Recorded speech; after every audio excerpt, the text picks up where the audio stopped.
Hey, thank you for taking a moment to listen in on a few thoughts as we are in our second message in a new series on the very real life of Simon Peter. I want to begin by reading our passage today, and this is the story where Jesus walks on the water and where Peter also walks on the water for a moment. And so I want to start by reading this and make a few points and observations about what we can learn from Peter's life. The scripture says this in Matthew 14:22, immediately Jesus made the disciples get into the boat and go on ahead of him to the other side. And while he dismissed the crowd, after he had dismissed them, he went up on a mountainside by himself to pray. And later that night he was there alone. And the boat was already a considerable distance from land, buffeted by the waves because the wind was against it. Shortly before dawn, Jesus went out to them walking on the water. And when the disciples saw him on the water, they were terrified. It's a ghost, they said, and they cried out in fear. Must have been an amazing thing to see. But Jesus immediately said to them, take courage, it is I. Don't be afraid.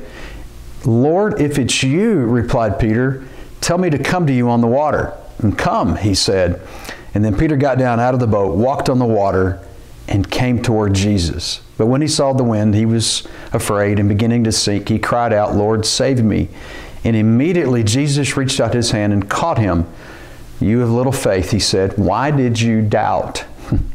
And when they climbed in the boat, the wind died down, and then those who were in the boat, they worshiped him, saying, truly, you are the Son of God. You know, a great story. It's been told and talked about quite a bit. So I want to point out a couple of things I think would help us to benefit from what we can learn about our spiritual walk from Peter's life and what he did.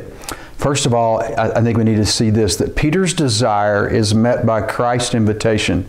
You have to love Peter's response, because by the time Jesus is walking on the water, apparently they'd been out on the water quite a long time, but had been beaten up by the waves and the wind, and they were afraid, and they were taking water in the boat. All of that was going on. I mean, it had to have been worn down. And yet in that moment when Jesus sees Peter, he says, Lord, if it's you, tell me to come to you. I mean, his response to the situation is, I think it's walking on water thing's pretty good. I think I'd like to experience that as well. And Jesus immediately says, come. And Peter gets out of the boat and starts walking on the water. Now, here's what I want you to see. This is what I think Peter helps us with. Peter is brave. He is bold at times, but also he's weak, and he makes mistakes, and he makes rash decisions. And in this case, in the middle of all of what's going on, he's like, Lord, I'd like to walk on the water too. Jesus doesn't say to him, look, you didn't graduate from Messiah school like me. What do you mean walk on the water? You can't walk on the water. Don't you realize you're just a human being? After all, the first time I met you, you said to me, depart from me, Lord. I'm a man. I'm a sinner. I'm an unclean man. And Jesus doesn't say any of that. It's not like him saying, remember, boy, you're just a fisherman. You're not a priest. You're not even a priest. You don't understand Scripture. What do you mean that you want to walk on the water? You can't walk on the water. But Peter shows us that it's okay in the midst of sensing God do something to reach for things beyond his natural realm.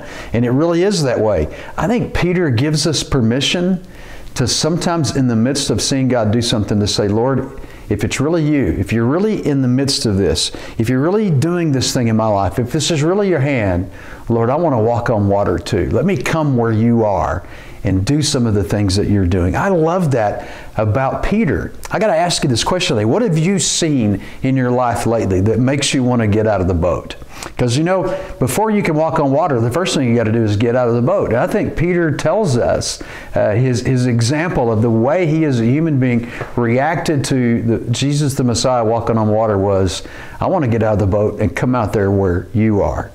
Peter gives us permission to take that step. And so a lot of us, I think, we might see something going on and we're still reluctant, we're still hesitant, we're still waiting for somebody to say it's okay to try. And Peter, I tell you what, he's our example. He says it's okay to try.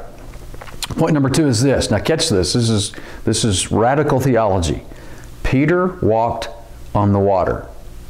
Now I know we tend to focus on, well, when he got out there a little ways, he saw the wind and the waves, he took his eyes off Jesus, he begins to seek, he has to be wrecked. I know we're quick to say that he sank.